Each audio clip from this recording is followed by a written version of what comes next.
시청자 여러분 안녕하십니까. 아침엔 매일경제입니다. 오늘 조간신문에 실린 사진과 만평부터 보겠습니다. 매일경제 이면입니다.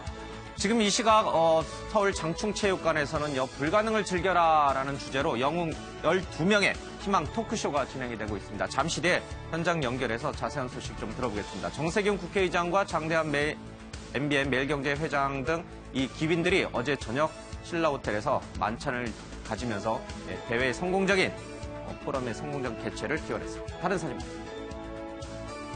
미 대통령의 날에 트럼프 내 대통령 아니다라는 시위가 일어났습니다. 어제가 미국에서는 대통령의 날이었죠. 하지만 저렇게 트럼프는 나의 대통령이 아니다라는 시위가 어제 미국 전역에서 거세게 일어났습니다. 이런 와중에 트럼프 대통령은 공석이 됐던 국가안보 보좌관에 육군 중장 출신의 이라크전 영웅을 임명을 했습니다. 맥메스터 육군 중장인데요. 역사학 박사학위까지 있다고 합니다. 그러나 잇따라 이렇게 군인들을 국가 안보직에 고용을 하면서 너무 강경 노선으로 치닫는 거 아니냐라는 우려도 나오고 있습니다. 다른 사진. 이번엔 맥길로이와 골프를 쳤습니다. 트럼프 대통령이 맥길로이와 또 미 메이저리그 야구 선수 등과 함께 골프를 쳤는데 사실 재밌는 것은 트럼프 대통령이 이 후보 시절에 오바마 대통령이 허구한 날 골프만 친다라고 하면서 굉장히 비판했던 인물이라는 겁니다. 본인이 대통령이 되니까 이제 본인이 매주 이렇게 골프를 치는 겁니다. 다른 만평. 김한솔 다녀갔나 김정남 부검병원의 중무장 말레이시아 경찰이 출동하는 일이 있었습니다. 김한솔이 말레이시아에 나타났다라는 소문이 돌았는데 아직 사실 확인은 되지 않고 있습니다만 말레이시아 경찰 당국은 김한솔이 들어오진 않았다라고 공식적으로 입장을 발표했죠. 그래서 그런지 몰라도 삼엄한 이 중무장 경찰 경호가 이뤄지고 있습니다.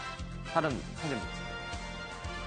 1억 년 전 한반도에 캥거루처럼 뛴 포유류가 살았다라고 해서 어제 과학면에서 하루 종일 이슈가 좀 됐죠. 경남 진주에서 세계 최초로 발견된 중생대 백악기 띵걸음 형태의 포유류 발자국을 근거로 저 위에처럼 쥐처럼 생겼습니다만 다리 뒤쪽 다리가 길죠.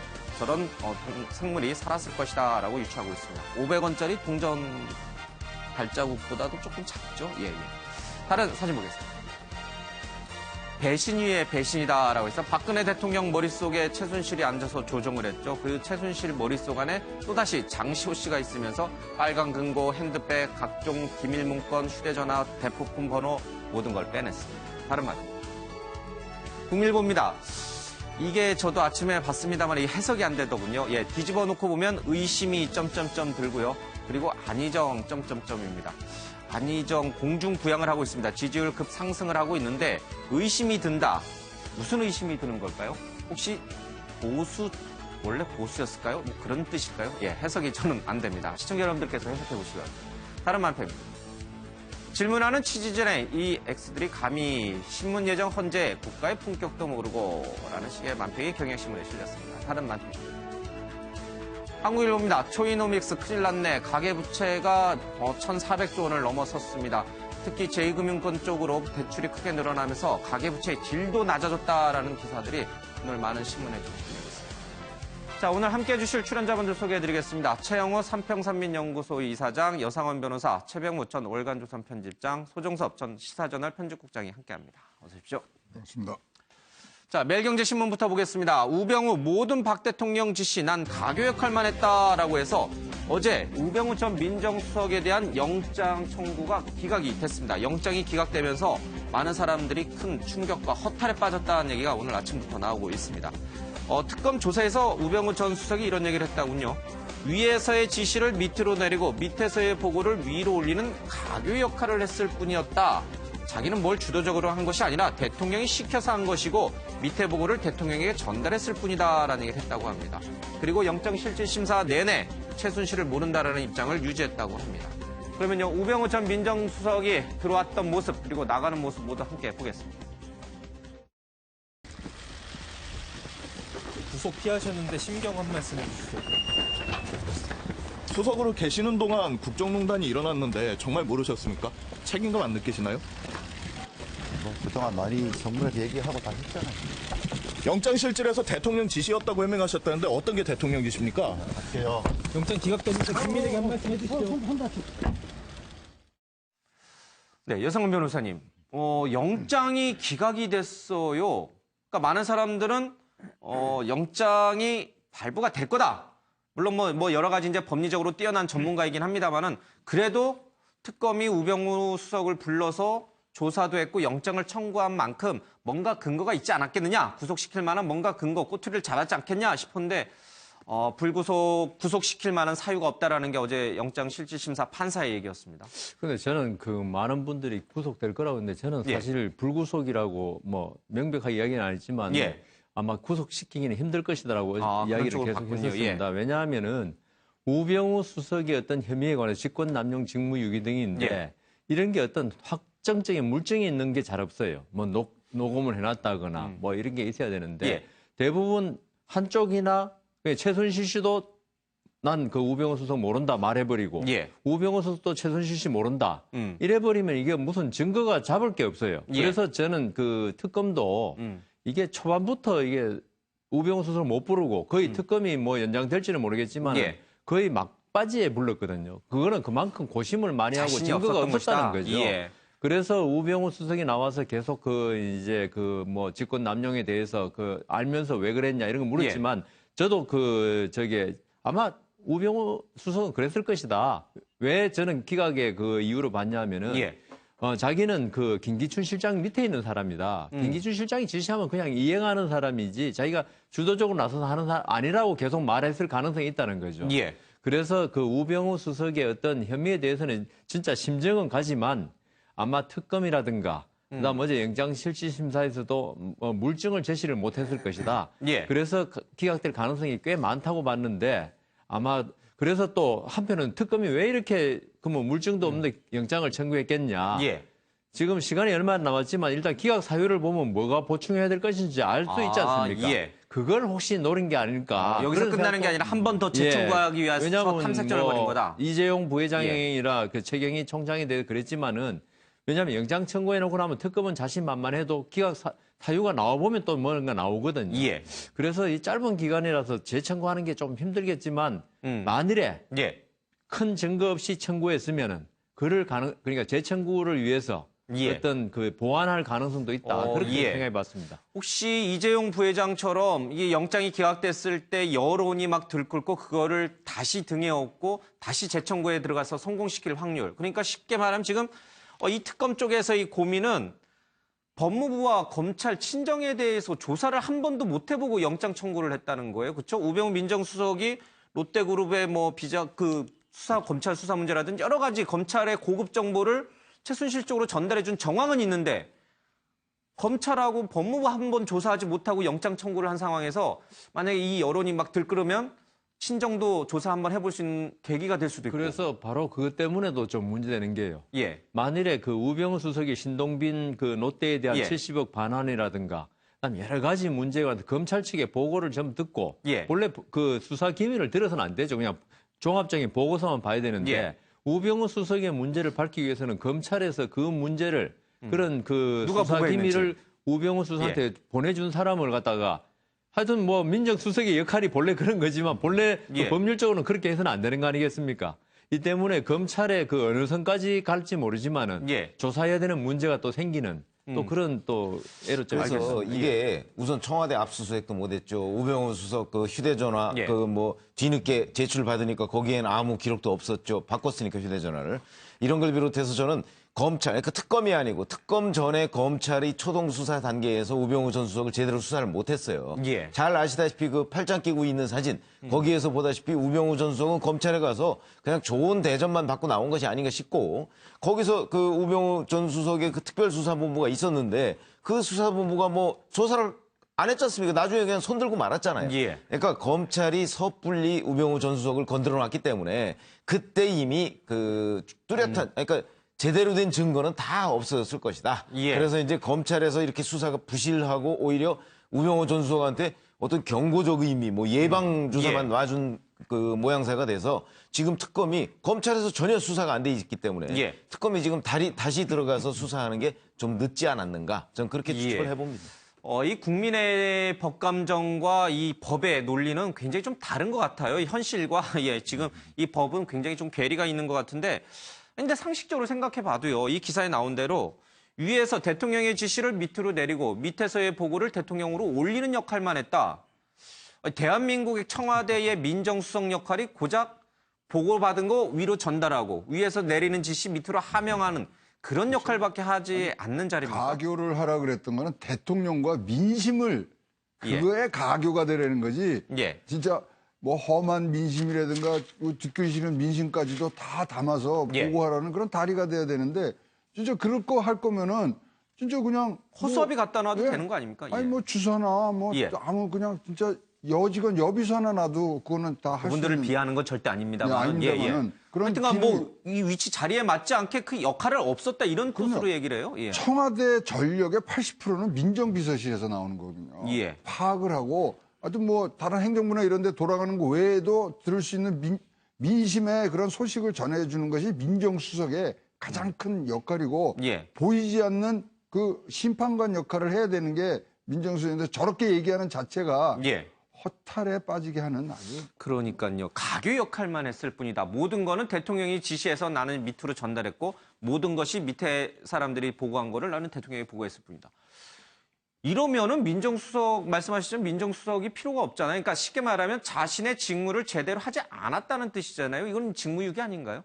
지금 우 전 수석이 저렇게 예. 이야기할 수 있는, 그러니까 뭐 일부 이제 언론에서 자만과 오만의 뭐 거의 화신이다 이렇게까지 표현 비슷하게 했던데 예. 뭐 그렇게 이야기할 수 있는 것은 증거, 그러니까 결국 이제 구속 여부를 가를 수 있는 것은 증거로 판가름이 되는 거 아니겠습니까? 예. 그러니까 우병우 전 수석이 보기에는 지금 특검팀이 청와대 뭐 민정실을 압수수색해서 관련된 증거를 확보한 것도 아니고 이제 지난번에 그 문체부 국과장 5명 예. 특검팀에서 일단 직권 남용에 가장 비중을 두고 있다 이렇게 설명을 했잖아요. 예. 그럼 거기에 해당되는 게 두 가지입니다. 첫 번째는 지난해 3월, 5월 그때 문체부 국과장 5명을 산하기관에 보내라라는 그 압력을 우병우 전 수석이 김종덕 그 당시 장관에게 가했다라는 이거 하나. 그러면 잠깐만요. 여기서 그럼 그 문체부 국과장을 자천시키는 그 우병우 전 민정수석의 얘기도 대통령의 지시였다는 얘기예요? 이렇게 보면은? 그러니까 우 전 수석이 아마 여기 구체적으로 보도는 안 됐지만 그 얘기는 김기춘 전 실장의 지시를 받아서 자신은 전달했을 뿐이다. 전달했을 뿐이다. 그렇게 예. 진술했을 가능성이 굉장히 높다라는 예, 것이죠. 김 전 실장의 지시였다. 내지는 박 대통령의 지시였다. 그렇습니다. 예. 그런 식으로 이제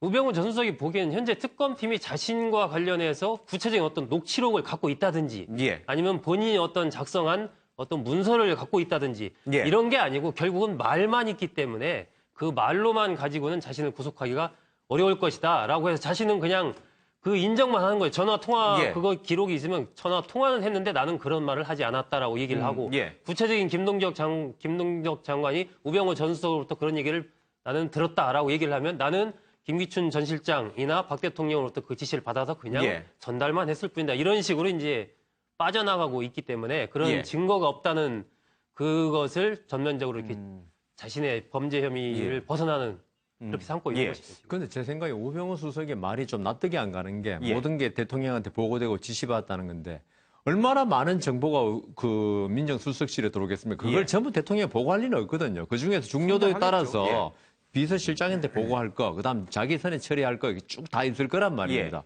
그러면 저기 지금 문체부 국과장이라든가 그다음 더 좀 약한 문제 예. 이런 건 누가 처리했냐 이거죠. 그다음 지금 그 감찰관법 위반도 사실은 이번에 같이 영장 청구됐는데 예. 그럼 감찰관에 대해서 자기 문제에 관해서는 조사를 하지 말아달라 이런 형사처벌될 수 있다. 예, 공고를 혐의도 했죠, 그 예. 이야기했지 않습니까? 그런 건 예. 자기 선에 처리한 겁니다. 그것도 대통령한테 보고하니 대통령이 감찰관한테 이야기하라 그러지는 않았을 거란 말입니다. 그러니까요. 이 때문에 우병우 수석의 저거는 변명이다. 예. 그런데 아까 말씀하신 대로 특검이나 검찰이 참 안타까운 게 그런 그 분류를 하고 그다음 우병우 수석이 독단적으로 처리한 부분에 관한 증거를 잡아야 되는데 예. 그걸 못 잡았다는 게 지금 큰 문제죠. 그러니까요. 지금 이제 언론에 보도된 것만 봐도 뭔가 진짜 우병우 전 수석한테는 깨림칙한 부분이 분명히 있는데 뭐 영장실질심사를 했던 그 판사의 판단을 우리는 존중합니다. 예, 그래서 뭐 거기에 대해서 이의 제기를 할 수는 없겠습니다만은 존중을 하는데 분명히 뭔가 다른 정황들이 분명히 확실한 정황들이 있단 말이에요. 이 정황들을 왜 그 판사는 보지 못했을까? 아니 저는 그 판사가 보지 못한 게 아니고 검찰이 특검이 문제였다. 또 약간 특검이 특검의 못한 의지가 것이다. 문제였다. 이게 예를 들어서 특검의 의지가 다른 거는 다 제껴놓고 직권남용, 뭐 직무유기 이런 거 제껴놓고 예. 직무유기도 뭐 저는 입증이 가능하다고 봅니다. 왜 그러냐면 그 밑에 뭐 민정비서관이나 공직기강 비서관실에서 사실은 최순실 게이트와 관련한 최순실 씨의 이 국정농단 행위에 대해서 틀림없이 보고서가 여러 번 올라갔을 거예요. 예. 그렇지 않습니까? 그 박관천 경정이 올린 것도 있잖아요. 그런 것들 올라갔을 때 그게 어떻게 됐는가 하는 과정을 추적하다 보면 그러니까요. 결국은 이게 민정비서관이나 공직기강 비서관 그 선에서 자기네들이 이건 뭐 별거 아니야라고 버리지 않았을 거거든요. 예. 틀림없이 이 중에 중요한 거는 다 보고를 했을 거라고요. 우병우 수석한테. 예. 그랬을 때 우병우 수석이 그걸 어떻게 처리했느냐 하는 그거를 부분을 따라 확인했어요. 들어가면 이 직무유기 부분이 저는 뭐 충분히 왜냐하면 거기에 최순실 씨가 이러이러한 국정농단을 하고 있습니다 그랬는데 아무한테도 보고 안 했어요. 예를 들어서. 예. 그렇게 되면 그거 덮은 거 아니겠습니까? 거기다가 또 특별감찰관법이라는 게 뭡니까? 대통령 예. 주변 친인척, 그다음에 청와대 수석 이런 예. 사람들의 비위를 감찰하는 거 아니에요? 예. 이 감찰을 하려고 했을 때 우병우 전 수석이 전화한 것까지 인정을 했어요. 이석수 특별감찰관한테. 예. 그럼 이 부분만 잘 파고들어도 특별감찰관법 위반 5년 이하의 징역 이게 충분히 가능한데 이 선택과 집중 이게 안 됐거나 아니면 특검의 수사 의지가 약했던 것이 아니냐. 예. 저는 그렇게 봅니다. 근데 뭐 특검도 특검 나름대로 어저께 특검보 4명을 투입해서 총력을 기울여서 구속영장 청구를 하려고 구속영장을 발부받도록 하려고 노력을 했습니다만은 뭐 역부족이었다는 얘기를 하고 있습니다. 어쨌든 재청구를 위한 탐색전이었는지 아니면은 정말 이대로 특검이 물러나는 건지 우병우의 승리로 끝나는 것인지 조금은 더 신중하게 지켜봐야 될 것 같습니다. 자, 그러나 이 우병우 전 민정수석에 대해서 뭐 굉장히 이 국민 감정이 좋지가 않습니다. 이런 와중에 또 기자를 째려보는 모습이 또 포착이 되는데 화면을 잠깐 보겠습니다. 가족회사 자금 유용 과실에 대해서 인정하십니까?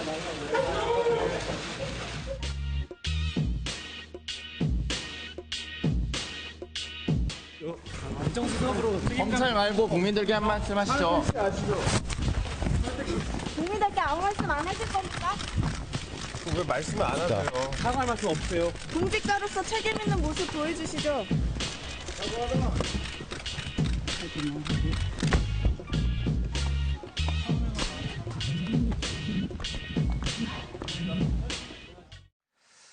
우병우 전 민정수석의 태도를 보면 이번 최순실 국정농단 사태에 대해서 본인은 잘못한 게 하나도 없다 이렇게 아마 느끼시는 것처럼 보이죠? 답변 중에 하나 최순실 아니야 그랬더니 당연히 모르죠. 이렇게 아주 뭐 강하게 얘기하는 거 봐서는 왜 이 진짜로 자기가 답할 거를 뻔히 알면서 물어보냐는 그런 아주 좀 뭐 이런 표현이 좀 맞는지 모르겠습니다. 오만방자한 그런 느낌까지 들을 정도로 아니 왜 이러냐.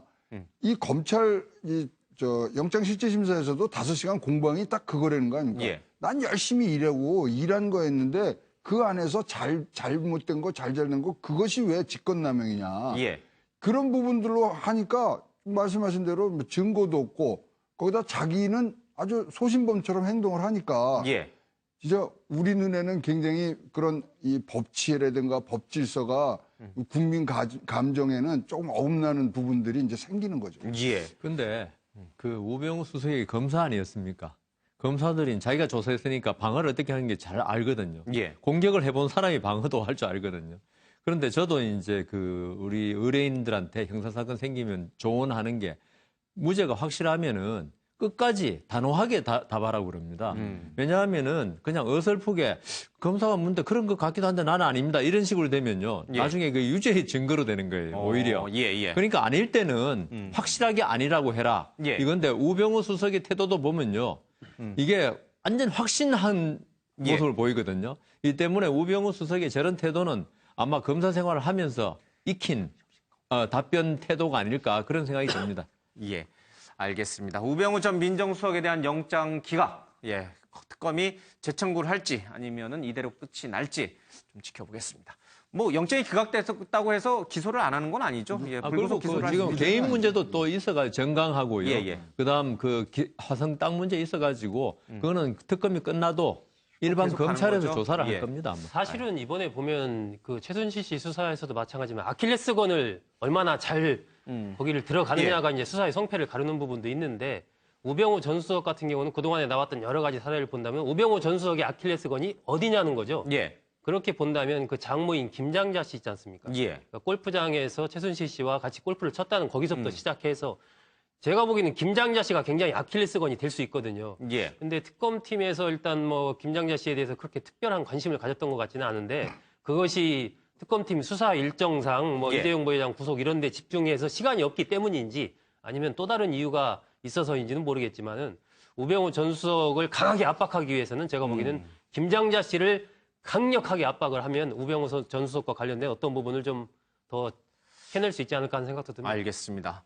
어쨌든 예, 최순실하고 장모가 골프를 쳤다라는 증언 목격자들이 수두룩한데 특검이 조사를 제대로 한 번도 안 해봤다. 예, 최순실은 모른다. 우병우는 최순실을 모른다. 이 말이 언제까지 이게 맞는 말인지 아니면 틀린 말로 확인이 될지 좀 보겠습니다. 자, 402X 장시호의 기억, 박 대통령 시크릿폰 찾는 키됐다라고 중앙일보에 기사가 나와 있습니다. 뭐 여러 번 얘기를 했죠. 지난달 초순 장시호 씨가 이 특검팀 소환 과정에서 숫자 4개를 기억해냈다고 합니다. 특검팀이 박근혜 대통령의 차명폰이라고 확신하는 시크릿폰의 뒷자리 번호였습니다. 장 씨는 이모 최순실 씨가 누르던 이 번호의 순서와 배열을 기억했다가 숫자를 떠올렸는데 이를 근거로 특검은 대통령과 최순실이 무려 570회 지난해 4월부터 10월까지 그러니까 한 6개월가량 570회 하루에 2.2회 꼴로 전화한 것을 확인했다 이런 얘기를 하고 있습니다. 이 전화의 발신지가 모두 청와대 경내였다고 합니다. 그래서 이게 대통령의 대포폰이구나라고 특검이 확인할 수 있었다고 합니다. 이 장시호 씨는요, 이 최순실 씨의 존재를 낱낱이 알고 특검팀에 다 전달을 했습니다. 수사 초반부터 이철성 경찰청장 인사 파일이 어딘가 있을 것이라는 장 씨의 제보에 따라서 특검팀은 압수한 지인들의 휴대전화와 하드디스크를 샅샅이 뒤지기도 했고요. 그리고 이모가 화장실에 갈 때도 가지고 다니는 이 에르메스 핸드백에 뭐가 들어있는지 궁금해 열어봤다가 여러 가지 인사 파일과 휴대전화 대포폰 번호도 확인을 할 수가 있었다라고 하고 있습니다. 앞서 잠깐 만평에도 나왔습니다만 대통령 머릿속에 최순실이 있고 최순실 머릿속에 장시호가 있어서 다 꺼내는 거예요. 머릿속에 뭐가 있는지 비밀리 감춰져 있던 걸 다 꺼내서 특검팀에 다 전달했는데 자, 이쯤 되면 장시호 씨한테 우리가 박수를 쳐줘야 되는 겁니까? 아니면은 동계스포츠센터의 공범이니까 뭐 비판을 같이 해야 되는 건지 잘 모르겠습니다. 아니, 그럼 두 가지가 다 있다고 봐야죠. 예. 우리가 장시호 씨가 저런 식으로 이제 그 특검 수사에 도우미 역할을 예. 하는 거에 대해서는 뭐 긍정평가를 할 부분이 있는 것이고. 예. 그리고 이제 본인이 국정농단에 연루된 데 대해서 일말의 반성의 기미가 있구나. 이렇게 예. 이제 봐줄 부분이 있는 것이고. 그러나 뭐 동계스포츠경제센터의 그 16억 부분을 삼성으로부터 지원받아서. 예. 그리고 그 중에 일부를 또 본인이 횡령한 부분에 대해서는 죗값을 물어야 되는 것이죠. 뭐 예. 우리가 뭐 거기에 대해서 수사에 좀 도움을 줬다고 이 죄를 탕감해주거나 그런 제도는 없지 않습니까? 예, 예. 저는 장시호 씨가 저런 그 최순실 씨의 그 시크릿백, 예. 그 가방에서 그 뭐 여러 가지 파일을 휴대폰으로 전부 그때 작년 7월에 2015년 7월에 이미 촬영을 다 해놨다는 거거든요. 그런데 보통 사람의 경우에 어떤 그 의도가 없으면은 그런 거 보기만 하지 그냥 촬영 안 하거든요. 그렇겠죠. 그렇다면요. 그 당시 2015년 그 당시가 그 고영태 씨의 그런 어떤 파일 문제도 있었고요. 예. 이런 걸 보면은 장시호 씨가 어떤 고영태 씨 측하고 같이 뭘 한 게 아니냐 의심이 들 정도로 예. 그 당시에 전부 촬영을 해놨다는 겁니다. 예. 이거는 촬영을 했다는 건 뭐냐 하면은 나중에 써먹겠다는 이야기거든요. 예. 그렇다면 장시호 씨가 왜 이걸 갖다가 최순실 씨에 대한 발목 잡기로 예. 활용을 하려고 그때 이미 생각했느냐. 그렇다면 본인의 의도와 그러면 그때 나왔어야죠 모든 문제가. 근데 예. 왜 검찰에 특검에 대고 나서 검찰의 수사를 받으면서 그걸 내보였느냐. 예. 그래서 전 장시호 씨의 의도가 물론 우리 최 편집장님 말씀대로 특검 수사에 도움을 준 건 확실한데 본인의 의도도 그렇게 순수하지만 않겠다는 생각을 많이 해봅니다. 그런데 이거는 이제 확인되지 않은 보도긴 합니다만은 왜 이모의 핸드백을 그러면 열어봤느냐라는 그런 질문에 이게 언젠가는 나를 구해줄 수 있을 것이다. 이렇게 촬영해 놓는 것이 이제 그 얘기를 했는데, 그러니까 장시호 씨도 이모가 도대체 어떤 일을 하고 다니는지 정확히 모르다가 내용을 조금씩 알다 보니까 너무 엄청난 일을 하고 다니고 나중에 이게 크게 문제가 될 수도 있다. 그러면 불똥이 나에게 튈 수 있으니 약간의 보험용으로 이 이모가 이러한 걸 한다라는 걸 보험용으로 좀 확보해 둘 필요가 있었다. 뭐 그런 취지로 이게 나를 살릴 수 있을 것이다. 뭐 이런 식의 이제 얘기를 기사에서 이제 잠깐 봤습니다. 이게 확인된 건 아닙니다만. 이게 전에 한번 예. 그 장시호 씨의 절친 인터뷰가 한번 나온 적이 있어요. 예. 저는 그게 굉장히 지금 장시호 씨의 행동을 이해하는 데 중요하다라고 보는데 그때 보면은 장시호 씨는 평소 스타일이 이 돈 많은 집안의 딸 아닙니까? 그리고 예. 나서 이제 아이를 굉장히 좋아하고 그러니까 그냥 장시호 씨는 그냥 즐기면서 사는 걸 좋아하는 그런 스타일이에요. 그러다 보니까 이제 연예인들이라든지 스포츠 스타 이런 사람들이랑 같이 이제 교분 예. 관계를 많이 맺고 그랬었는데 이모가 나름대로 그 이른바 권력 비즈니스를 시작을 하면서 가장 믿을 만한 사람으로 자신의 그 조카인 예. 장시호를 끌어들인 거죠, 거기에. 네가 이거 맡아. 동계 스포츠센터 이모가 다 만들어 줄게. 이렇게 해서 장시호 씨는 사실 뭐 아유, 그거 내가 해야 돼. 나는 그냥 즐기면서 살고 싶어. 이랬는데 이모가 그걸 강하게 이렇게 하니까 그걸 맡았던 거예요. 맡았는데 맡아서 보니까 신경 쓸 일이 많지 않습니까? 그래서 어떤 때는 제주도로 그냥 도망도 갔대. 이모 나 그거 안 한다. 그거 알아서 해라. 나. 예. 그런데 이제 최순실 씨가 전화해가지고 너 이걸 어떻게 만든 건데 지금 다 만들어 놓고 너무 좋은 일 시키려고 그러냐. 빨리 올라와라. 이제 막 난리를 친 거죠. 그래서 그런 식으로 해서 이모랑도 굉장히 갈등이 많이 있었다라는 예. 게 이제 그 절친의 이야기인 것이고 그러다 보니까 이제 장시호 씨는 사실은 뭐 그걸로 본인이 몇 억 벌어봤자 본인 돈이 훨씬 많은데 굳이 그럴 이유도 없는 것이고 그런데 이모 때문에 계속 일에 끄달려 들어간 거죠. 예. 그러다 보니까 이것이 정상적이지 않다는 생각이 드는 거예요. 이런 식이 하다가는 이거 위험하다. 너무 나중에 크게- 법적으로 문제될 예, 수도 예, 있겠다. 예. 이런 생각을 이제 당연히 하게 된 거고 그러다 보니까 이제 그런 어떤 서류라든지 예. 기타 관련된 부분들을 때로는 촬영도 해놓고 때로는 기록도 해놓고 이러다가 처음에 이제 잡혀 들어가서 한두 번은 부인을 했는데 보니까 부인할 수 있는 상황도 아니고 다 이미 예. 여기저기서 터져 나오고 그러다 보니까 또 아들도 보고 싶고 이래서 그냥 다 그냥 털어놓는 게 나를 위해서나 여러 예. 가지 좋겠다 싶어서 이제 다 털어놓는 쪽으로 알겠습니다. 그렇게 간 게 아닌가 싶습니다. 최초예요. 최초에 이제 최태민 일가 얘기 나올 때 최순실은 행동대장이고 최순득, 그러니까 장시호의 어머니는 소위 말하면 브레인이라고 그랬거든요. 예. 그러면 지금 이제 자기 집안 얘기는 전혀 안 합니다.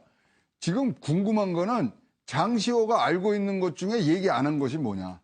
뭐 물론 최순실의 재산에 대해서도 얘기하고 예. 뭐 금고에 있는 것 또 그다음에 변호사에다 돈 맡긴 거 해서 찾아냈습니다만은 지금 자기가 뭐 소위 말하는 형량이 줄어들거나 예. 뭐 이러는 부분에 하는 그런 내용들만 지금 내놓고 있거든요. 예. 그렇지만 장시호는 더 많은 것을 분명히 알고 있을 것 같다.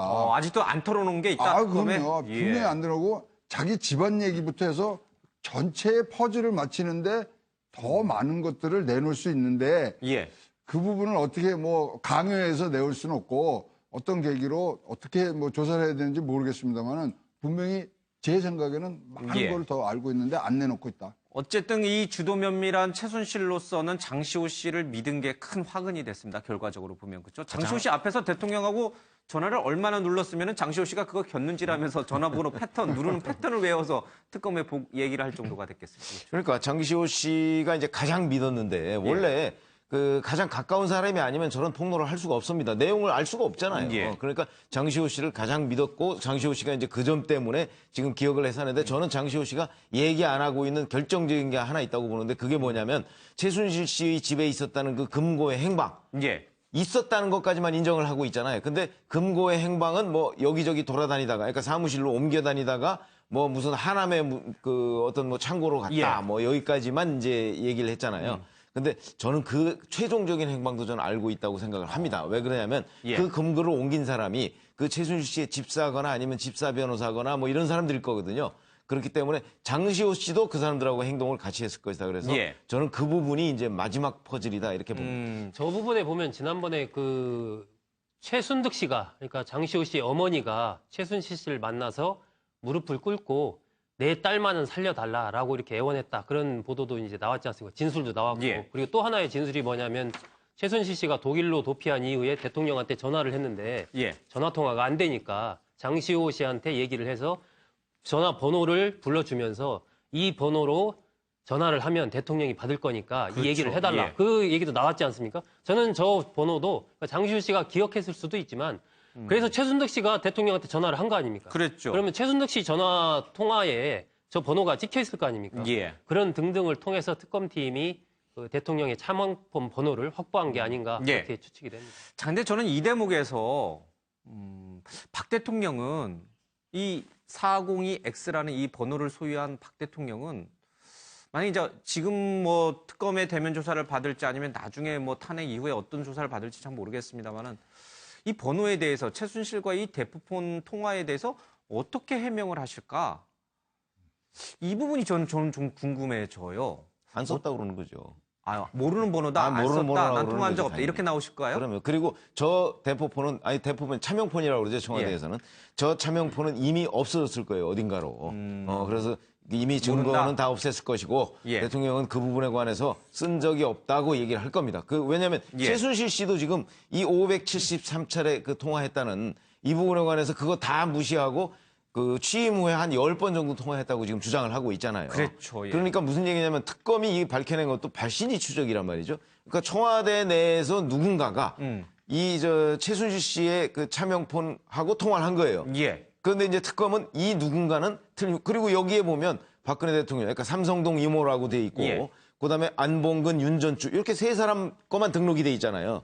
그러면 이 세 사람하고만 통화하는 차명폰이거든요, 이거는. 예. 근데 그렇기 때문에 박근혜 대통령 이 부분에 관해서 아까 나랑 통화한 거 아니라고 주장하면 일단 발신지는 청와대지 이게 예. 딱 관저다 이렇게는 나오지 않거든요. 그래도 최순실 입에서 법정에서 최순실 입에서 나온 10번 정도는 했다라는 거 하니까 그 10번 통화한 전화번호는 또 있을 거 아니에요. 핸드폰이 있을 거 아니에요. 그거는 근데 그게 저게- 공식 폰인지 아니면 말씀하신 대로 차명폰인지는 또 확인해 봐야 되는데 402의 X번인지는 그거는 확인이 안 되잖아요. 그 그리고 번호가 안 되고 최순실이 통화한 번호가 그다음 또 그건지는 청와대라고 해가지고 청와대 내 박 대통령이 근무하는 게 아니잖아요.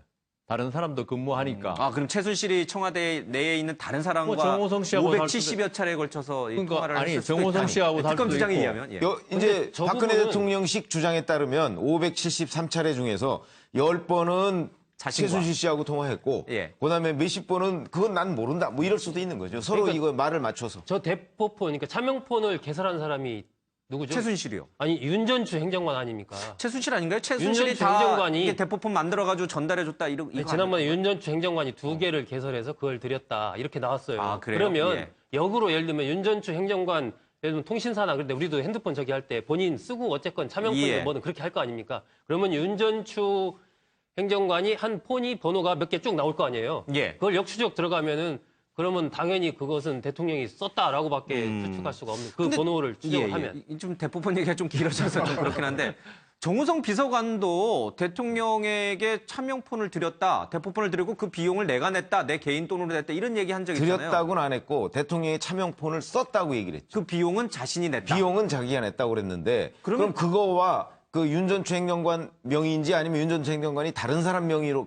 아마 특검은 그렇게 발표한 것 같아요. 아니, 그러면- 윤전추 행정관이 다른 사람 명의로 휴대전화를 만들어서 대통령한테 줬다. 예. 근데 그게 같은 건지는 모르죠 아직. 아, 그러면 이제 경우에 따라서는 최순실은 최순실과 대통령이 통할 수 있는 대포폰을 또 만들어서 대통령 드리고 윤 전 행정관은 윤 전 행정관과 대통령 사이에 오가는 또 대포폰을 만들어서 드리고 정우성 비서관은 정우성 비서관과 대통령이 또 할 수 있는 대포폰을 그럼 대통령이 휴대전화를 몇 개를 갖고 그게 다니는 다 하나일 수도 있고 그러니까 다 하나일 수도 그게 있고. 하나일 수도 있고 지금 말씀하신 대로 여러 개일 수도 있는 거죠. 근데 그건 알 수 없는 게 지난번에 장시호 씨도 진술을 최순실 씨가 차명폰을 10개를 사용했다고 했거든요. 그러니까 최순실도 각각 다 한 명씩 한 그러니까 명씩 그 정해져 대포폰을 있을 수도 사용한 있죠. 거 예를 들면 아니에요? 그렇죠? 대통령도 썼다면 차명폰이 한 개가 아니고 이것은 이쪽 사람 5명이랑 통화하는 폰, 요것은 이쪽 사람이랑 통화하는 폰 이렇게 예. 뭐 복수의 차명폰을 가지고 있었을 가능성도 있죠. 알겠습니다. 이게 뭐 여기 이제 추론입니다. 예, 대통령이 그렇게 많은 휴대전화를 갖고 있었는지 아니면은 뭐 하나를 했는지는 확인할 길은 없습니다. 어쨌든 관련자들의 진술을 들어보면은 여러 가지 가능성이 공존하고 있는 것은 분명해 보이는 것 같습니다. 자, 최순실이요. 오늘 등판을 할지 안 할지 이게 또 굉장히 관심이 되고 있는데 이 얘기는 조아라 아나운서 얘기 듣고 오겠습니다. 오늘 박 대통령 탄핵 심판의 증인으로 출석 예정이었던 최순실 씨가 어제 헌법재판소에 불출석 의사를 밝혔습니다. 헌법재판소는 최 씨가 더 이상 진술할 내용이 없다는 내용의 불출석 사유서를 제출했다고 밝혔는데요. 그런데 최근 법정에서 최 씨의 태도를 보면 그렇지 않아 보입니다. 재판 초창기 땐 하루 종일 앉아있으면서도 특별한 발언을 하지 않았는데요. 재판이 끝날 무렵 재판장이 할 말이 있냐고 물으면 억울하다, 진실이 밝혀지길 바란다고 말한 게 전부였습니다. 하지만 지난달 31일 공판부터 최 씨는 조금씩 변하기 시작했습니다. 미르재단과 K스포츠재단 관계자들이 법정에서 자신에게 불리한 증언을 하자 황당하고 무리한 이야기라며 목소리를 높였고요. 고영태 씨에게 신용불량자의 마약 전과자라며 흥분한 목소리로 직접 신문에 나서기도 했습니다. 지난 재판에서 최 씨에 대해 일부 증인들은 감정 기복이 심하다고 증언했는데요.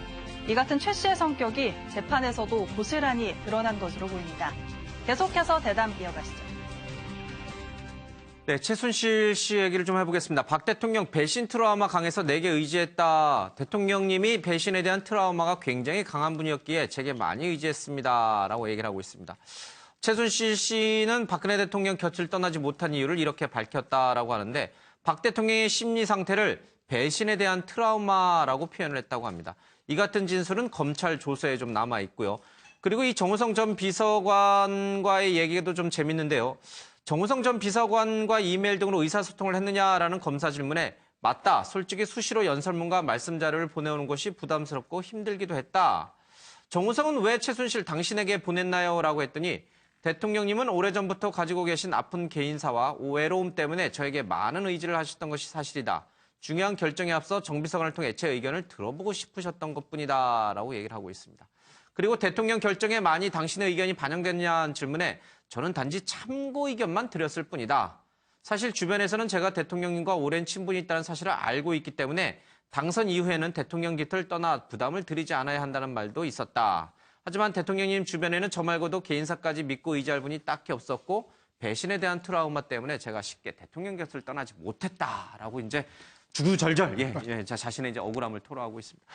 대통령에 대한 배신 트라우마 이거는 과거 아버지하고 어머니 그 사건 때문에 그런 거죠? 그렇죠. 예. 근데 저게 작성 시를 우리가 잘 봐야 됩니다. 11월 16일이에요. 예. 이제 사건 터지고 얼마 안 됐을 텐데 그때는 어떤 무슨 우리가 보기에 뭐 인정할 부분 인정하고 국민에게 죄송하다고 할 때 얘기한 거고요. 그 이후에 말이 완전히 바뀌었어요. 그러니까 검찰 조사 과정에서는 좀 기록이 돼 있지만 지금 저거 똑같은 질문을 하면은 답은 전혀 다르게 나왔을 겁니다. 시켜서 했다고 그러는 거 아닙니까? 지금. 어쨌든 배신에 대한 트라우마 때문에 주변 사람들을 전혀 믿지 못했기 때문에 최순실에게 대통령이 지나치게 의존했다라는 게 최순실 씨 입에서 나왔는데 그렇다면 우리가 알고 있는 문고리 3인방, 김기춘 비서실장, 또 대통령의 총애를 받은 우병우 전 민정수석 이 사람들 다 믿지 못했던 거예요? 그 사람들은 최순실을 모른다면서요? 그러니까 지금 최순실 씨가 저런 주장을 하는 것은 자기가 대통령 주변에서 비서실 씨의 노릇을 할 수밖에 없었던 핑계를 대는 거지. 저게 진실은 저는 아니라고 봐요. 왜 그러냐면 그동안에 뭐 대통령 청와대에 뭐 정무수석 그다음에 뭐 공보수석 뭐 이정현 무슨 김재원 정무수석 이런 사람들도 다 믿지 못했다는 다 대통령이 굉장히 많이 믿는다고 우리가 기사를 많이 써왔잖아요. 그동안에. 그런데 그러면 최순실 씨 말에 따르면 그 사람들은 하나도 못 믿는다는 얘기밖에 안 되잖아요. 그렇죠. 그런데 그거는 저희가 취재한 결과하고도 달라요. 그런 걸 보면 최순실 씨가 저희 얘기한 것은 자기 변명에 불과한 것이다. 이렇게 이해하는 게 훨씬 빠르게 더 낫다. 최순실 씨 이 말은 있죠. 결국은 자기가 그 어떤 형사재판을 받을 때 어떤 형을 갖다 적게 받기 위한 그거죠. 자기가 스스로 주도적으로 나서서 대통령을 한테 영향력을 행사한 게 아니고 대통령의 그 도움 요청에 어쩔 수 없이 응한 것이다. 이 말이잖아요, 결국. 그러니까 지금 국정농단에 관해서 우리는 지금 최순실 씨가 어떤 박 대통령이 이용해서 뭘 전부 좌지우지했다 그렇게 지금 생각하고 있는데 지금 최순실 이 말은 그게 아니고 나는 진짜 하기 싫었는데 대통령이 어쩔 수 없이 진짜 대통령이 어떤 트라우마 때문에 부탁하니까 그렇게 했다는 그런 취지죠. 자, 지금 이제 장충체육관에서 MBN Y포럼 나오고 있습니다. 장대한 MBN 회장, 매일경제 회장의 얘기 좀 들어보겠습니다. 주셔서 대단히 감사합니다. 여러분 오늘 저는 여러분에게 세상에 불가능한 일이란 절대 없다는 화두를 제시하고자 합니다. 여러분들 잘 아시다시피 고전 음악의 완성자인 베토벤은 26살 때 귀가 멀기 시작해서 30살에 청력을 완전히 잃었습니다. 유서를 남기고 자살까지 시도했지만은 그는 다시 일어나서 불후의 명곡에 도전을 했습니다. 그리고 이 귀머거리 작곡가는 그 유명한 영웅, 운명, 전원 교향곡에 이어서 인류 최고의 예술 작품이라고 말하는 합창 교향곡을 차례로 완성을 했습니다.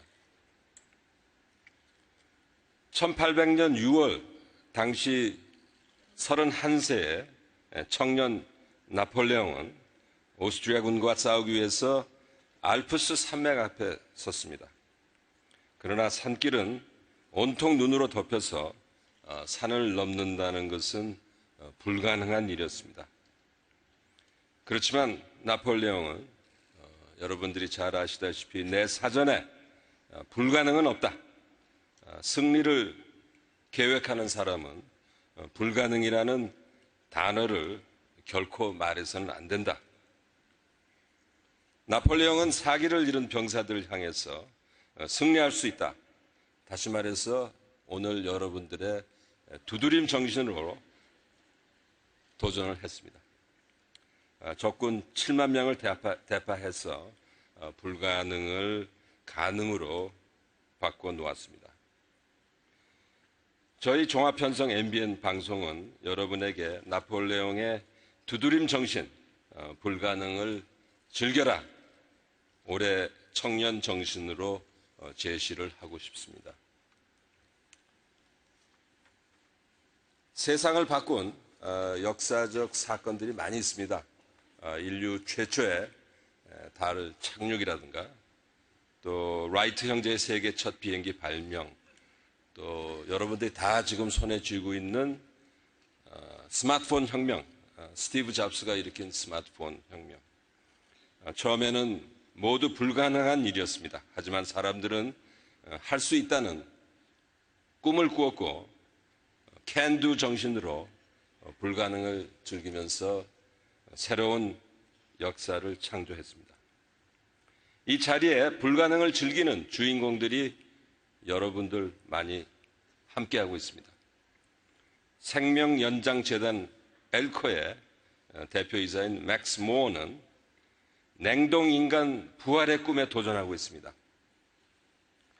불치병에 걸려 심장 박동이 멈추면은 35분 안에 급속 냉동을 시킨 뒤 치료법이 등장하면은 환생을 시켜 생명을 살려내겠다는 전략입니다.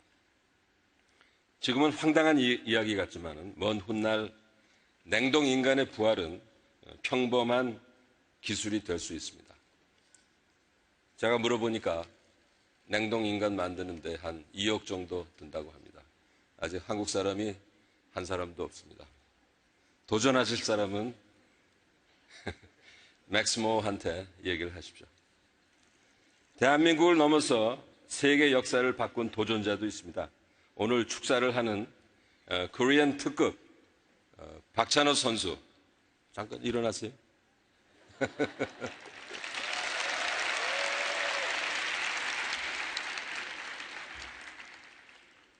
야구 선수인지 영화 배우인지 잘 모르겠습니다. 우리 멋있는 박찬호 선수는 18살 때 대학을 중단하고 꿈을 찾아서 야구의 종주국인 미국 프로야구의 정글 속에 뛰어들었습니다. 한국인 최초의 메이저 리그가 돼서 아시아인으로서 최초의 124승이라는 최다승 기록을 남겼습니다. 124승 간단한 게 아닙니다. 중학교 3학년 때 사격왕을 꿈꾼 진종호 선수는 왼쪽 쇄골을 다치는 역경에도 올림픽 금메달 3연승을 하면서 세계 사격 역사를 다시 썼습니다. 이들에게는 어릴 때부터 큰 꿈이 있었고 이를 실행에 옮기는 can do 정신, 즉 do dream, 한국말로 하면 두드름이니까 두드려서 열으라는 뜻이 되겠습니다. 특히 오늘 포럼에는 2030 세대 10만 명이 직접 뽑은 대한민국을 대표하는 영웅들이 총출동을 했습니다. 아침 이슬과 상록수로 반세기 동안 우리들을 위로해준 감동의 가수 양희은 씨.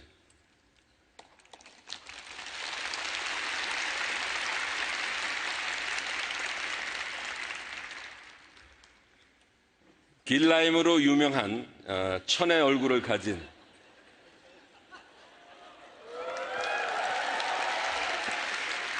연기 여신 하지원 씨.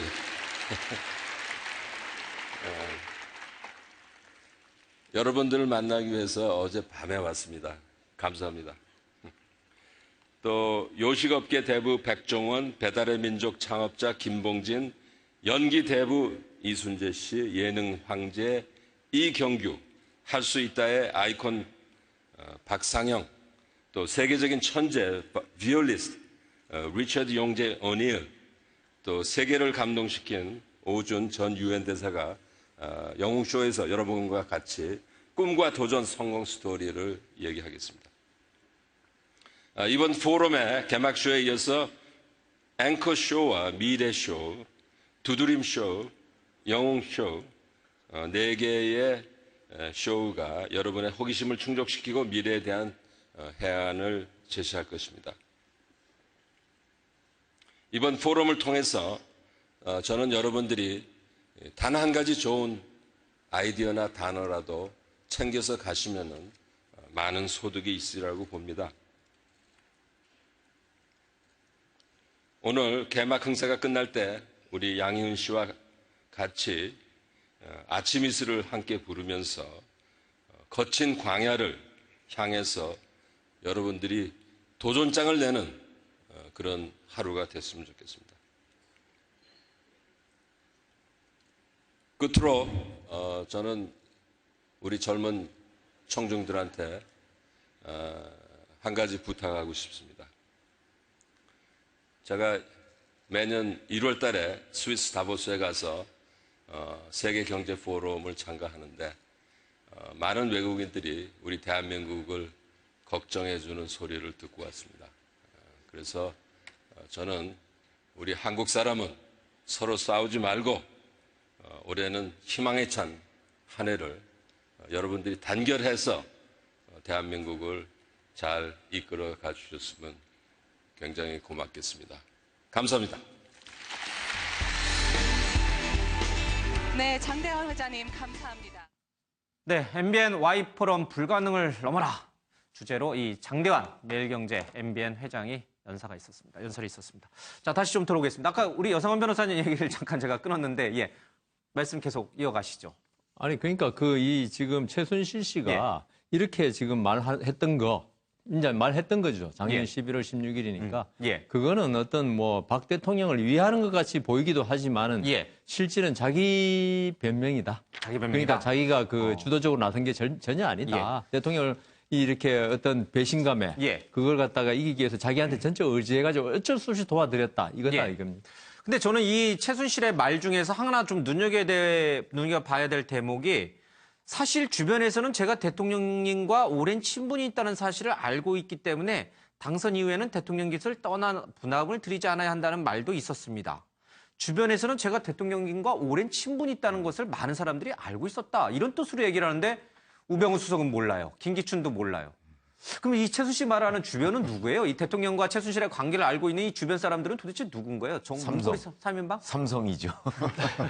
아니죠. 3인방은 알죠. 왜냐면 정윤회가 스카우트해서 이제 들어갔기 그러니까 그 때문에. 몇몇 말고는 정말 아무도 몰랐다는 거예요. 근데 최순실이 이렇게 말하지는 않았을 텐데 주변에서는 이 대통령과 자신의 관계를 아는 사람들이 많았다. 그래서 내가 몸조심을 하려고 했는데 대통령 트라우마 때문에 내가 어쩔 수 없이 대통령 옆을 계속 있었던 거다. 저게 최순실 씨 혼자 말이다라는 생각이 들어요. 이게 이제 자기가 지어낸 거다. 이런 자기가 뜻이죠. 왜냐하면 저 말을 함으로써 나는 대통령 옆에서 어떤 영향력을 행사할 의도가 전혀 없었고 아까 말씀드린 말과 맥락이 같은 거죠. 그런데도 대통령이 나만 의지했기 때문에 어쩔 수 없이 남아있게 됐다. 그러니까 이건 최순실 씨의 혼자 말이 아닐까. 혼자 말이다. 그러니까 예를 들어서 대통령이 최순실 씨가 이런 사건이 벌어지기 전에 최순실 씨가 나의 측근입니다라고 얘기했을 리는 없고 주변 사람들이 알았다면 그건 자기가 얘기한 거죠.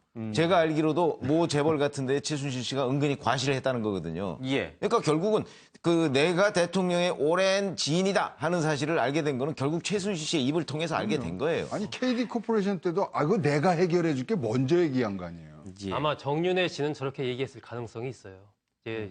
이제 대통령이 됐으니까 좀 뒤로 물러나 있는 게 좋겠다. 얘기했을 수가 있고 최순실 씨의 전반적인 저 얘기 대통령의 배신 트라우마 이 부분이야 온 국민이 다 알고 있는 거 아니겠습니까? 근데 최순실 씨의 얘기가 저게 말이 안 맞는 것이 정말 저런 상황이라면 그냥 마쿠에서 그야말로 이 쉬운 말로 어떤 옷 같은 거 속옷 같은 걸 챙겨준다는 이런 정도면은 그래도 사람들이 아마 이해를 했을 텐데 지금 본다면 그 대통령이라는 권력을 이용해서 본인의 이권을 취하려고 페이퍼 컴퍼니들 여러 개 만들어가지고 그거 다 빼먹으려고 했던 거 아닙니까? 그러니까 저런 부분들이 최순실 씨가 지금 입장에서는 자기 자신의 변명, 형량을 줄이기 위한 그런 변명에 불과하다 이렇게밖에 알겠습니다.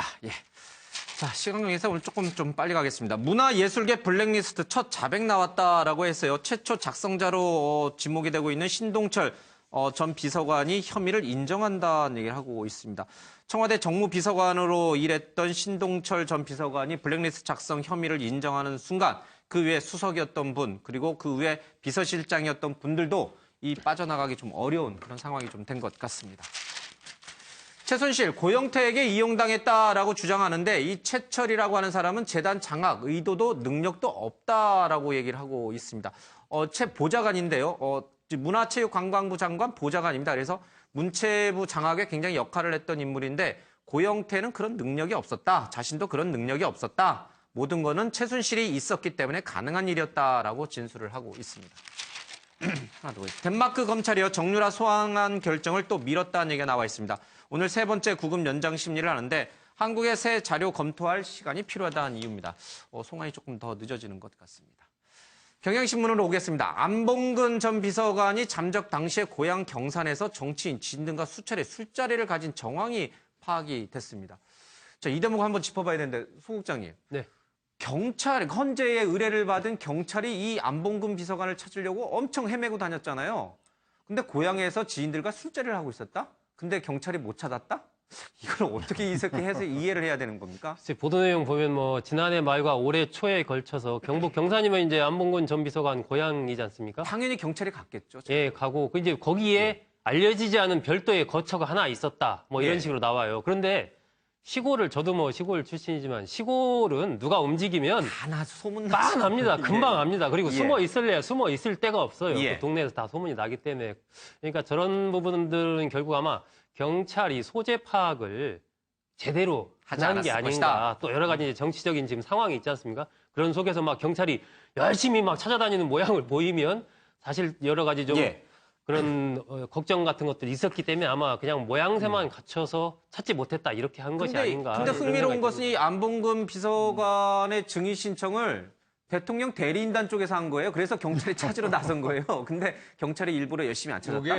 글쎄요. 이게 예. 메커니즘이 예. 우리 일반 범죄 수배자 같이 예. 경찰에 딱 그 통보하면 전국적 수배를 하는 게 아니고요. 예. 그 증인에 대한 소재 탐지거든요. 예. 이거는 그 안봉근 씨의 어떤 주소지 파출소에다 합니다. 경찰서나. 거기에서만 신경 쓰지. 아. 그 경찰관이 몇 번 그 집에 가서 똑똑 두드려 보거나. 탐문조를 만드는 게 아니군요. 예. 그 이제 그 이야기는 듣죠. 주위 사람들한테 예. 이 사람이 지금 어디 이사를 가더냐. 이렇게 추정을 하는데. 예. 지금 안봉근 씨는 지금 경산에 지금 주소지는 서울로 안 돼 있지 않겠습니까? 예. 경산에서 이거는 그 경찰관들은 이 여기에 대해서 전혀 모르고 물론 신문을 예. 통해서 알 수는 있지만 그렇다고 해서 자신들이 뭐 그 주소지 경찰 파출소 같이 안봉근 씨를 데리고 갈 의도가 전혀 없는 거죠. 그리고 알겠습니다. 예. 찾으려고 하면 의지만 있으면 충분히 찾습니다. 왜 그러냐면 그 경찰의 그 파출소라는 것이요. 예. 그 지역에 있는 사람들의 주요 인사 동향은 특히 항상 체크하고 있습니다. 더군다나 그렇겠죠. 예. 제가 알기로는 이제 다른 정치인들도 그 경산에 들르면 뭐 안봉근 씨의 이렇게 인연들을 좀 과거에는 찾아다녔대요. 안봉근 예. 씨가 워낙 막강한 그 힘을 발휘하고 있으니까. 그런데 그 지역의 경찰이 제대로 몰랐다? 의지만 있으면요. 그 안봉근 씨가 내려왔을 때 평상시에 접촉하던 사람 있잖아요. 예. 몇 군데만 찔러보면 바로 할 수 있는데 그거 안 한 거죠. 아니, 지난주에 안 찾은 거예요. 안 담당 찾았어요. 파출소 순경만 신경 쓰지. 예. 나머지 사람들은 안봉근 씨. 아니 지난주에 제가 안 찾은 보니까 건지 못 찾은 건지는 네, 그 잘 헌법재판소에 증인으로 출석하게 돼 있는 사람과 제가 한번 만났어요. 그런데 어제 저녁에 예를 들면 만났습니다. 그런데 그 당시 보도가 경찰이 소재 파악이 안 된다. 그래서 그 다음 날 증인으로 출석이 못한다. 이런 보도가 계속 나오고 있을 예. 때 저는 만나고 있는데 그래서 아니 만나고 있는데 왜 소재 파악이 안 되냐. 소국장님이 경찰보다 뛰어난 능력을 아니 제가 본인한테 물어봤어요. 그랬더니 그냥 뭐 변호사랑 상의해서 안 나가는 게 좋겠다. 그래서 안 나가는 쪽으로 했다. 이렇게 얘기를 하던데 그러니까 아까 여 변호사님 말씀하신 대로 해당 주소지에서 한번 가보고 없으면 이제 소재 파악이 안 된다. 이런 식으로 예. 하는 것 같습니다. 글쎄 그렇게까지 이렇게 했을까 싶기도 하고. 경찰마다 일이 엄청나게 많아요. 예. 그런데요, 이 안봉근 비서관 앞서도 잠깐 얘기했습니다만 안봉근 비서관도 그렇고 이재만 비서관도 그렇고요. 대통령을 구하기 위해서 대통령 대리인단 쪽에서 헌재의 증인으로 출석 요구를 하고 있거든요. 그동안 계속 불출석했어요. 자, 이게 뭘까? 그러다가 이제 느닷없이 이제 출석을 했는데 안봉근 비서관은 대통령을 구하기 위해서 나서 달라고 그렇게 대리인단 쪽에서 요구를 했는데도 잠적해 있던 인물이 갑자기 나타났다. 대통령에 대한 배신인가요?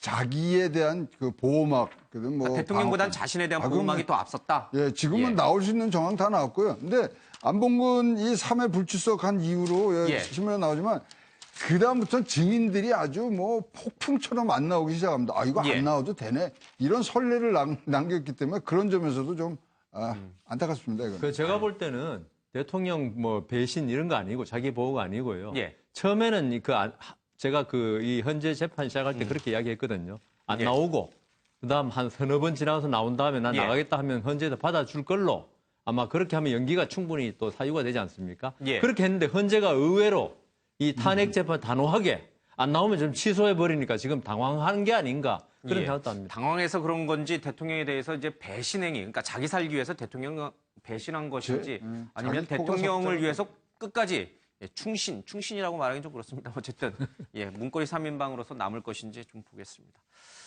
자, 뭐 오늘 저도 개인적으로는 운명의 날입니다만은 대통령도 오늘 운명의 날이 될 것 같습니다. 탄핵 심판 변론 출석할까 말까 오늘 두 개 선택지 중에 하나를 선택을 해야 됩니다. 자, 헌재에 출석하겠다. 언제 출석할지 그 기일은 이미 헌재가 정하는 거니까 아니요. 요청을 하죠. 언제 나가겠다 아니, 날짜를요? 물론 최종 결정을 헌재가 하지만은 내가 나가고 싶은 당사자들이 날짜는 그거 아플 수도 있고 3월 14일 날 나가겠다고 할 수는 없잖아요.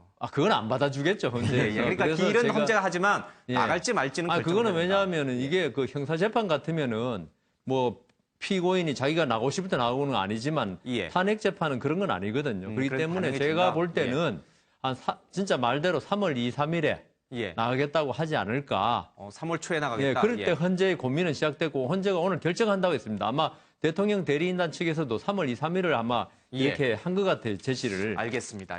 근데 이 헌재에 나갈까 말까 이 고민과 함께 여의도 정가에서 조금 이상한 얘기들이 좀 돌고 있습니다. 대통령 대리인단이 총세탈을 하면서 헌재를 압박할 것이다. 이런 얘기도 좀 들리고 있고요. 그리고 또 하나, 지금 여기 신문에 좀 잘못되어 있습니다만은 대통령이 탄핵 심판 전에 자진 하야를 선언할 것이다는 얘기가 오늘 이제 조간신문에 실려 있는데 저희들이 조금 신문은 잘못 골랐습니다만. 자, 이걸 종합적으로 좀 얘기해 봐야 될 것 같아요. 대통령 탄핵 심판장에 나갈까 말까로 결정하는 오늘 여의도 정가에서는 대통령이 탄핵 심판 전에 자진 하야를 할 것이다. 그게 모양새가 훨씬 좋다. 뭐 법리적으로도 이득이다. 이런 얘기도 좀 있고 아니다. 대통령 대리인단이 총사퇴하면서 헌재를 압박할 거다. 이런 얘기도 같이 섞여서 돌고 있습니다. 그러니까 여러 군데에서 이제 그런 얘기들이 돌고 이게 어디 뭐 소스가 확인된 데가 없어요. 처음에 어디에서 나온 얘기인지 확인된 게 없어서.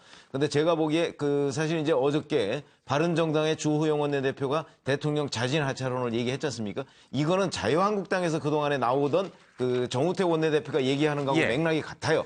그러면 이 범여권에서 혹시 저런 식의 공감대가 있는 거 아닌가 싶은데 바른정당 지도부의 다른 사람들이 그걸 부인한 걸로 봐서는 뭐 그건 아닌 것 같고 주호영 원내대표의 개인 생각을 얘기한 것이 아닌가 싶은데 아마 박근혜 대통령은 제가 아는 박근혜 대통령의 그 의사결정 스타일을 보면 아마 자진하야 이거는 없을 것이다. 오히려 헌재가 기각해야 된다라는 생각 쪽에 더 무게중심이 있지 않을까 싶습니다. 우리 여 변호사님도 생각이 비슷한가요? 저는 그 부분에 관해서는 자진하야에 관해서는 자진하야하면 탄핵 재판이 그대로 종결돼 버리죠. 결정 인용이냐 기각이냐 결정 안 내리고.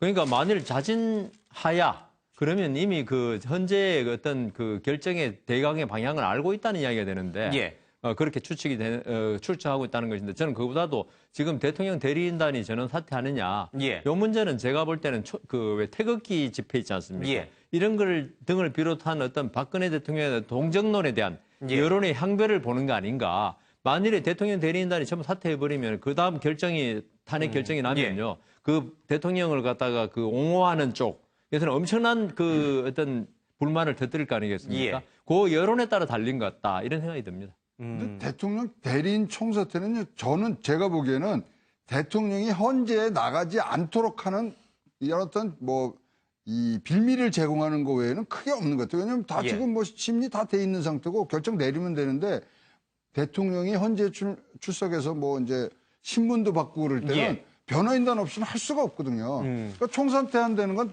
결국 저는 박 대통령이 헌재에 출석을 안 한다. 그 뜻으로 저는 해석을 하고 싶습니다. 총사퇴 자체는 정말 실익이 별로 없다라고 보여지고요. 대통령이 그러면 탄핵 심판 결정이 나기 전에 하야할 가능성이 있는가? 여기에 대해서는 저는 지금 이제 자유한국당, 특히 자유한국당을 중심으로 한 쪽에서는 하나의 향후에 이 보수 세력의 새로운 재건, 어떤 본인들의 이제 살길 차원에서 대통령이 탄핵당하는 것보다는 탄핵당하기 직전에 이른바 정치적 해결을 통해서 하야하는 것이 대통령 개인의 향후의 어떤 위상이나 이런 면에서 좋고 예를 들면 자유한국당이 살기 위해서도 그게 더 좋고 이런 측면에서 이제 자유한국당과 바른정당 일부에서 그러한 정치적 해결을 이야기하는 것이 아닌가 그렇게 짐작이 되고 하지만 대통령 입장에서 글쎄요. 지금 하야를 선택할 거면 지난번에 예를 들면 탄핵 심판 되기 전에 뭐 그런 기회가 있었는데 그리고 지금 단계에서 막판에 하야를 했을 경우는 사실상 이미 헌법재판소에서 탄핵으로 인용이 결정이 됐다라는 것을 또 이렇게 의미하는 거 아니겠습니까? 그런 부분에서 대통령이 그 선택을 할 가능성은 그렇게 높지는 않은 것 같다라는 생각이 듭니다. 만약에 대통령이 지금 하야를 하게 되면 어떻게 되는 거죠? 헌재 탄핵 심판은 중단이 되는 거고. 그렇죠. 그러나 중단이 아니고 없어지는 거고. 없어지는 거고. 필요가 없어지는 거고. 특검 수사는 계속 가는 거죠. 특검 수사는 28일까지. 연장이 안 되면 검찰이 하야한 대통령을 상대로 민간인 신분인 대통령을 상대로 또 검찰이 조사를 하기는 하는 거죠. 근데 6일 만에 조사할 수는 없을 것 같고요. 검찰로 넘어가지 않을까. 검찰로 넘어가면 검찰은 하야한 대통령에 대해서 수사를 한다. 일반인 신분으로. 근데 또 새로운 대선 국면이 열리게 되면 대선 주자들 사이에 자, 대통령이 자진 하야까지 했는데 뭐 수사를 하느냐. 그냥 이 문제는 여기서 좀 정치적으로 그냥 해결하자. 이렇게 나올 가능성은 없어요? 그거는 자유한국당은 그렇게 나올 가능성이 높지만 다른 정당은 그렇게 나오지 않고 특히 거기에 가장 큰 키를 쥐고 있는 문재인 전 대표가 그거는 아마 반대할 가능성이 높죠.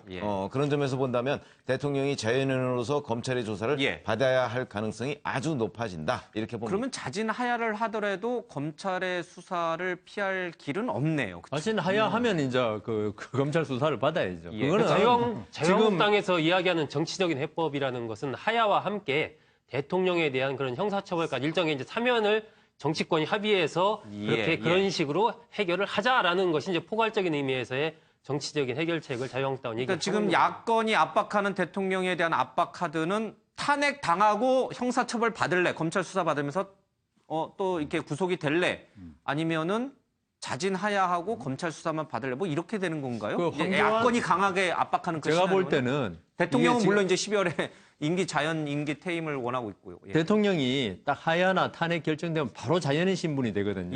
그러면 검찰이나 특검의 조사를 받아야 되지 않습니까? 구속영장도 청구될 구속영장 청구될 가능성도 뭐 있겠죠. 근데 그 시간이 짧아서 그런데 제가 볼 때 옛날에 닉슨 대통령 그 사퇴했을 때 바로 그 포드 부통령이 대통령 올라가면서 그대로 사면시켜줬거든요. 그런 식으로 황교안 총리가 뭐 대통령이 나설 뜻도 없고 그냥 그 박근혜 대통령에 대해서 어떤 순장한다는 의미라면은 본인이 사면하면은 끝입니다. 아니, 근데 죄도 확정이 안 됐는데 왜 사면을 하죠? 그런 혐의가 있는 사람. 아니, 그러니까 혐의가 있다고 그래서 그러면 수사 종결인데 저는 이게 이제 법치가 깨진 시스템이 깨진 그 국정농단 시스템이 깨진 거라서 뭐 하야는 본인의 어떤 결정이겠습니다만은 법치 내에서 결론은 내야 된다고 생각을 합니다. 뭐 사람들마다 만약에 이제 진짜 하야를 하게 될 경우에 여러 가지 생각이 좀 다른 것 같습니다. 근데 어쨌든 자진 하야론 얘기가 SNS를 통해서 급격히 돌고는 있어요. 근데 뭐 근거 있는 얘기는 전혀 출처가 불분명해요. 대통령이 헌재에 나갈지 말지 오늘 결정을 해서 특검 쪽에 헌법재판소 쪽에 통보를 해줘야 되는데 대통령이 어떤 결정을 내릴지 좀 보겠습니다. 자, 시간은 없는데 요거 간단히 좀 짚죠. 문재인 전 대표의 부동산 문제가 좀 불거졌습니다. 89년에 부산에서 아파트 입주자 공고 없이 개별 계약을 했는데 당시 분양업체 대표가 벌금형을 받았습니다. 사전 분양 받았다라고 하는데 문재인 전 대표는 오히려 자기가 사기를 당했다, 피해자다, 정상적 분양인 줄 알았다 이렇게 나오고 있습니다. 자, 산영 분양을 몰랐지만 투기는 아니어도 명백한 불법이다라고 국민일보는 기사를 꼬집고 있습니다. 양산집 맛교환 구매 진통 중과세 회피 10일 겪어서 대선 주자 이 부동산 문제를 문재인 전 대표가 넘어서야 된다라는 얘기가 좀 실려 있습니다. 자, 지금 논란이 되고 있는 게 안희정 충남지사의 이른바 이 선의 논란인데 그래서 이게 봉합이 되는 건가요? 아니면 문재인 전 대표 측가 더 커져가는 건가요? 아니 일단 본인이 사과를 했어요. 사과를 했기 때문에 저는 뭐 아마 문재인 전 대표 쪽에서 저걸 더 키울 생각이 없을 것으로 보여요. 왜 그러냐면 저거를 더 이렇게 만약에 키웠을 경우에는 이른바 중도 보수가 안희정 충남지사에 더 관심을 갖게 될 가능성이 많아요. 지금 문재인 전 대표로서는 그 지지율이 추격당하고 있는 형편 아닙니까? 그렇기 때문에 저 문제를 이쯤에서 봉합하는 것이 문재인 전 대표한테도 오히려 유리할 것이다. 이렇게 생각을 합니다. 안희정 지사는 이 발언이 그러니까 미르케이 스포츠재단 대통령이 만든 게 선이었을 수도 있다라고 말한 게 의도적 발언이에요? 실수예요? 그 실수입니다. 실수인가요? 예, 보수 쪽을 끌어안게 한 그러니까 의도적 발언 아니고? 안희정 지사의 발언의 맥락은 우리가 어떤 문제를 해결하기 위해서는 일단 상대를 인정해야 된다. 그러니까 공존이라는 큰 관점에서 상대를 인정하고 대화를 해야 어떤 문제를 해결할 수 있다는 게 사실은 이게 말하고 싶었던 본뜻인데 거기에서 예를 이명박 대통령의 4대강이라든지 박근혜 대통령의 K스포츠 재단 미르재단 특히 지금 탄핵 국면 아닙니까? 여기서 박근혜 대통령의 K스포츠 재단 미르재단 이 부분이 어떤 대통령의 선이다라는 부분은 그동안에 박근혜 대통령이 기자회견에서 이야기했던 맥락과 기본적으로 거의 통한단 말이에요. 그러니까 이런 부분들은 사실 그 안 지사가 본인이 얘기하고 싶었던 본뜻과는 좀 차이가 있는 건데 그 예를 그렇게 들므로써 그것이 이제 굉장히 커지면서 오히려 본뜻은 가려지고 이게 부각이 되면서 안희정 지사의 정체성 자체까지 이제 문제 제기가 되는 이런 상황이 되다 보니까 그것을 이제 사과를 하게 된 거죠. 그래도 뭐 너무 늦지 않게 사과해서 그나마 좀 본인한테는 다행이다. 그런 것 같습니다. 반기문 전 총장이 한 방송에 출연해서 불출마 이유를 냈는데 내 힘 하나만으로는 힘들다라고 얘기를 했다고 합니다. 세상 만사 모두 자기 혼자 할 수 있는 건 없죠. 네, 오늘 아침엔 매일경제 여기서 마치겠습니다. 고맙습니다.